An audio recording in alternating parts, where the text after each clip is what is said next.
A beautiful thing it is to look outside into the world of nature and witness the wonderful life that it has to offer. From the dogs and cats that one may own, to the birds in the sky, to the fish in the sea, to the common roaches, flies, and mice that live in our very walls.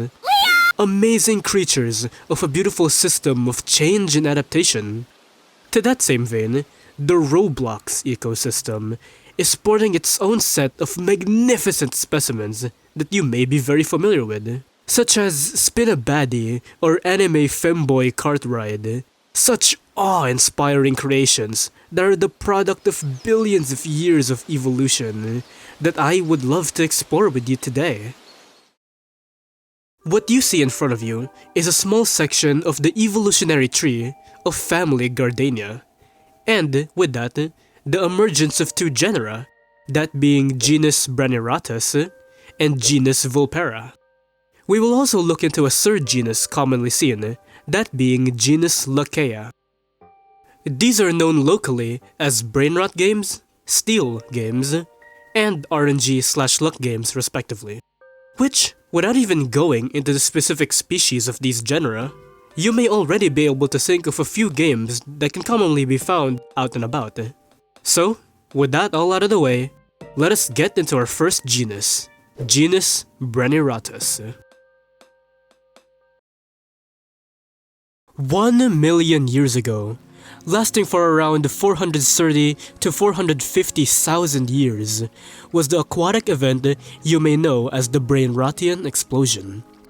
It is the diversification of Brainrotian life, and along with it, one massive apex predator known as Brainrotus vulperaris. Known for its complex, competitive nature, and its strong desire to piss off 9-year-olds who spend way too much time playing Roblox games, and vulpera is a reference to the symbolic, mischievous nature of foxes. This specimen is one of, if not the most famous in the Brainrotus lineage, being an icon that inspires so many of the modern age. However, soon enough, this species would be the point of divergence for another awe-inspiring genus that we see today, that being genus vulpera. But we will get to that soon enough. For now, let us continue with genus brainrotus. Considering the aquatic beginning of this species, the Brainrotus genus would once again split, creating two separate factions, Team Ocean and Team Land, with many specimens of the species choosing to either stay in the water or move beyond into land. These specimens would create what would be known as Brainrotus vedatus and Brainrotus plantae. Plantae would become a more offensive, combatant predator, evolving to be more capable of fighting, as opposed to vedatus becoming less focused on predation, instead focusing more on speed and evasiveness. These two would mark a historic split of this genus, paving the way for more incredible species to emerge later down the line. Continuing on with Brainrotus vedatus, we see something truly wonderful. We see a little bit of convergence take place.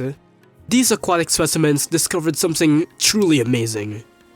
Randomness, leading us to the last species of this genus we will discuss today, that being Brainrotus lmao. Similar to the next genus we will look at, lmao, lmao evolved similar randomness due to similar pressures in its environment, in its own niche, while still keeping the evasive, speedy build of its predecessor. This effectively shows us an example of a small change, making something different, while still keeping some essence of what came before. God bless the first vedatus specimen that discovered its own underwater randomness machine, to which then it never stopped playing forever. So that's all for now regarding genus Brainrotus. Let us now move on to the next genus, that being genus lmao, one that I'm sure you're very familiar with.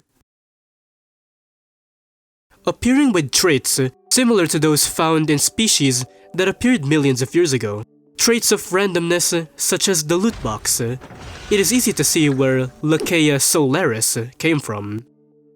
Solaris, compared to the other species we described thus far, is quite an interesting one. As opposed to the combatant or evasive behavior as described before, specimens of Solaris choose to stay still, spending as little energy as possible on moving, and only doing so when necessary, especially when food is near.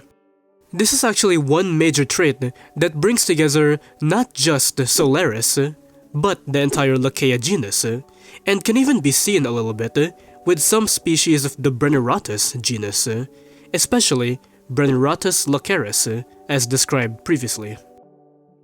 Locaea solaris would then diverge into two interesting species, that being Locaea slimacus and Locaea animensis.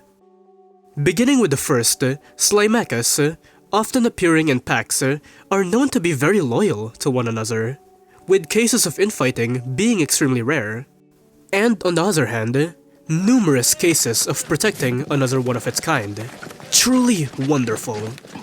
And also the complete opposite of the next genus that we will discuss, that being genus Vulpera.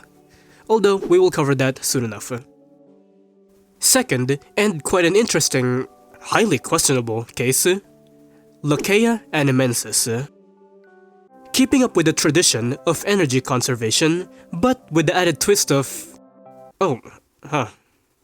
Yeah, that is quite interesting. Locaea animensis is unique for its female dominance. This trait can actually be seen in species of other genera, as well as other families, and we know why. Yes, we know why. I know what you are. Continuing on, Animensis would then evolve into a species I actually mentioned earlier at the beginning. This one is called Locaea gunensis, otherwise known as Spinabaddy.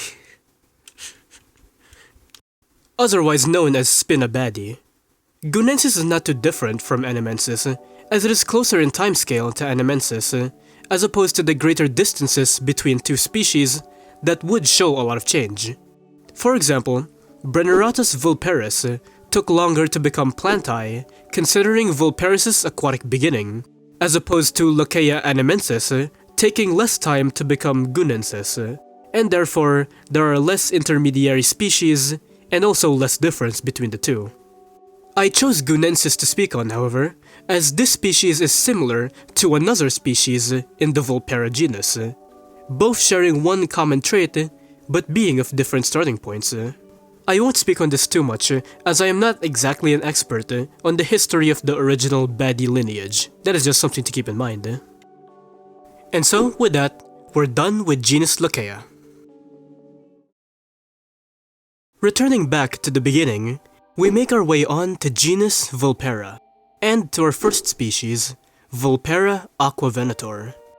These of course being the ones that kept both the competitive nature of Brainrotus vulparis and also its aquatic nature, while slowly letting go of its Brainrotus traits.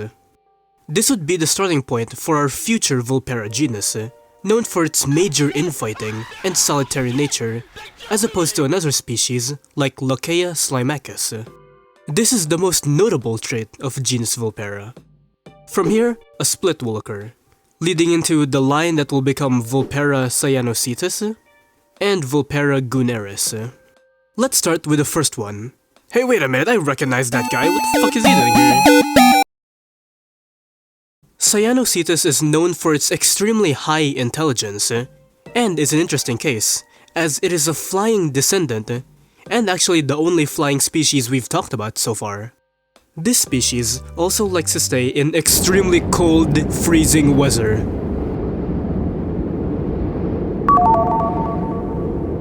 And after all of that, we arrive at our final species, Vulpera guneris. This is what I was referring to earlier as the similar yet different species, that is equally, if not more so, questionable than Locaea gunensis. I mean, come on. Steal a baddie? I can't be the only one that sees it. I mean, come on. Look! Anyway, Guneris keeps the same competitive, solitary behaviors as Aquavenator, with one major trait similar to Locaea gunensis. And that is where we will leave off with genus Vulpera. The last thing now that I would like to mention is regarding family Gardenia, something that I haven't really discussed so far. Essentially, if you take a look at the local names of the species I have previously mentioned, with the slight exception of genus Lachea, you may notice some similarities.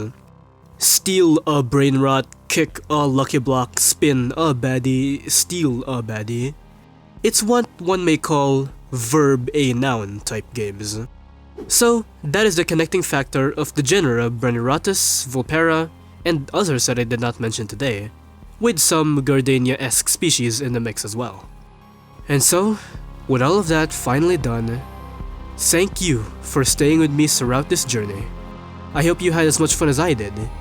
I hope you start to appreciate nature even just a little bit more. And as always, I thank you for watching this video.